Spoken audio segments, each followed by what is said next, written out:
Removing your popcorn ceiling will give you a clean, modern look, and it actually isn't that hard as long as you do your prep work.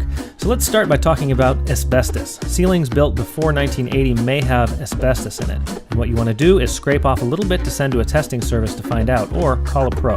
Painted popcorn ceilings are a lot harder to remove, so you need to find out if you have a painted one or a non-painted one. So test in a small area, maybe a corner, spray it with some water, let it sit for a few minutes, and then scrape it off. If it's normal popcorn texture, it'll come off like you're seeing here. If not, it'll be stuck on there tight.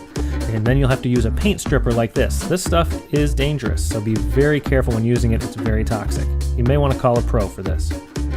Cover all your outlets and fixtures with plastic sheeting and tape to make sure any of the water you're spraying doesn't get in there. And then you want to cover your floors and at least a third of your walls, if not half or more, with plastic because this is a messy job. Then turn off the power to the room, and then it's time to remove your texture. The first thing you want to do is fill up just a normal garden sprayer with plain water. And then spray about a 5-foot square section at a time. Really soak it and let it sit for about 10 minutes, maybe 15. Let that water soak in, and then it comes right off real easy. And this part's kind of fun, although it does make a big mess. Just use a putty knife or a trowel and scrape it off. Make sure you keep your putty knife or trowel flat so you're not gouging into the drywall and making big scrapes in there, because you'll just have to fix them later. If you have any areas that are being difficult, spray them again with some more water, let it sit, and then scrape it again, and it should come right off.